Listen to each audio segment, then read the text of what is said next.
Guys पिछले 1.5 महीने के अंदर मार्केट में कई सारी कंपनीज लॉन्च हुई हैं। आईपीओस कई सारे मार्केट में आए, लेकिन दो कंपनीज जो इन्वेस्टर्स के फोकस पर रही। पहला आता है ग्रो यानी कि बिलियन ब्रेस, दूसरा आता है मीशो। ये दोनों ही आईपीओस ने अच्छे लिस्टिंग गेन्स भी दिए और लिस्टिंग गेन्स देने के बाद तेजी भी इन दोनों ही कंपनीज में काफी तेजी देखने को मिली है। ऑल दो बिलियन ब्रेन्स का वीडियो स्पेसिफिकली चैनल पर अवेलेबल है। कंपनी ने अच्छे रिटर्न देने के बाद थोड़ी बहुत गिरावट भी दी और गिरावट के बाद लास्ट सेशन एक और ब्रेकआउट देने की कोशिश की है। सारी चीजें आपको ग्रो के वीडियो में मिल जाएगी। लेकिन मीशो अभी तक कंपनी ने बढ़िया रिटर्न दिए हैं। क्या ये रिटर्न्स आगे भी एक्सपेक्टेड है? यहां पर कंपनी में कोई दिक्कत परेशानी या कंपनी बहुत बढ़िया काम कर रही है? सब चीजों को यहां पर समझेंगे बहुत तरीके से। I am NISM certified, subscribe जरूर कर देना। कंपनी में अपडेट आती है 17 दिसंबर को।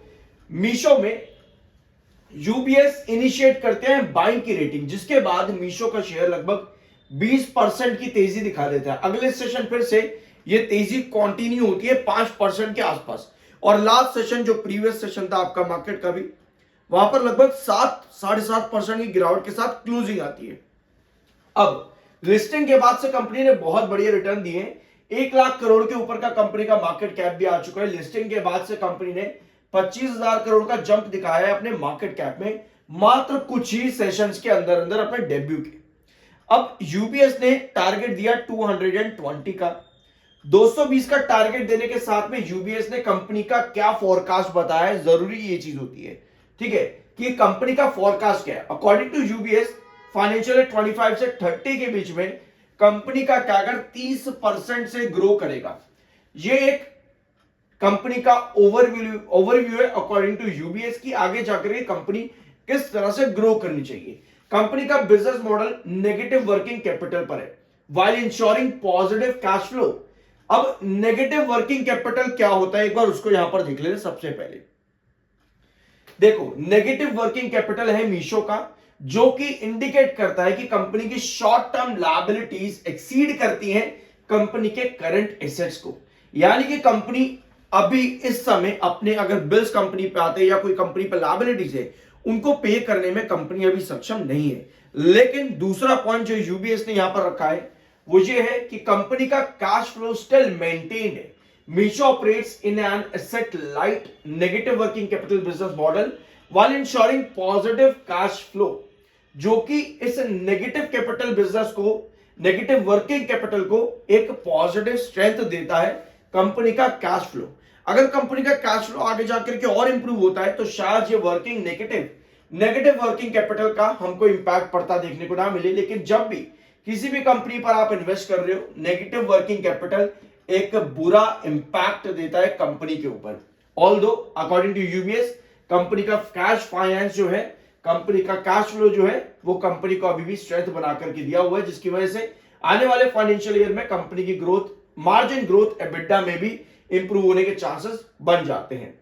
और इसके अलावा और क्या चीज आपके पास में, ट्रांजैक्शन यूजर जो है कंपनी के इंप्रूव हुए हैं 19.9 करोड़ से 51.8 करोड़ तक। इसके अलावा कंपनी की फ्रीक्वेंसी भी बढ़ी है और आगे चांसेस भी है कि कंपनी की फ्रीक्वेंसी और बढ़ती देखने को मिले। कंपनी ने रिसेंटली डेब्यू किया है। डेब्यू करने के साथ में कंपनी के फाइनेंशियल्स काफी वीक आपको नजर आएंगे। रिवेन्यू ग्रोथ कंपनी का बहुत बढ़िया है, लेकिन इस रिवेन्यू ग्रोथ पर फाइनेंशियल ईयर बेसिस में कंपनी का ग्रोथ कितना है, एक बार उसको भी देखना जरूरी है। क्योंकि अकेले रिवेन्यूज के ऊपर हम कुछ नहीं कह सकते। अगर हम कंपनी का ग्रोथ देखें तो 307%, 77% और फाइनेंशियल 24 में 32 एंड फाइनेंशियल 25 में अभी तक का जो डाटा है कंपनी का ग्रोथ परसेंटेज जो है फाइनेंशियल ईयर बेसिस पर लगातार गिरा है। ये एक बुरा साइन है। लेकिन अच्छी चीज ये है कि एटलीस्ट कंपनी का रिवेन्यू बढ़ रहा है। इसका मतलब यह है कि फाइनेंशियल ईयर बेसिस पर कंपनी का रिवेन्यू गिरने का मतलब यह है कि कंपनी के आने वाले क्वार्टर्स में शायद फाइनेंशियल ईयर बेसिस पर, यानी कि एनुअल ग्रोथ जो होता है क्वार्टरली का, जैसे कि दिसंबर क्वार्टर अगर अभी कंपनी देती है तो उसके बाद पिछले साल के दिसंबर क्वार्टर के अकॉर्डिंग कंपनी का ग्रोथ कैसा रहेगा वहां पे, वो जरूरी है। या फिर सितंबर के कंपैरिजन में दिसंबर का ग्रोथ कैसा आता है, यानी क्वार्टर ऑन क्वार्टर ग्रोथ, वो भी बहुत ज्यादा मैटर करता है। बट अभी के लिए अगर आप इस कंपनी की हेल्थ देखोगे तो कंपनी इस समय लॉस मेकिंग है, क्योंकि कंपनी के एक्सपेंसेस काफी हाई हैं, जिसकी वजह से कंपनी का ओपीएम परसेंटेज नेगेटिव है, जो कि एक अच्छा साइन नहीं होता। ठीक है। तो कंपनी को इंप्रूवमेंट्स करनी पड़ेंगी इन सभी चीजों पर, एक्सपेंसेस पर कंपनी को इंप्रूवमेंट करनी पड़ेगी, कंपनी को प्रॉफिट्स अपने निकालने पड़ेंगे, अदरवाइज कंपनी काम कैसे करेगी।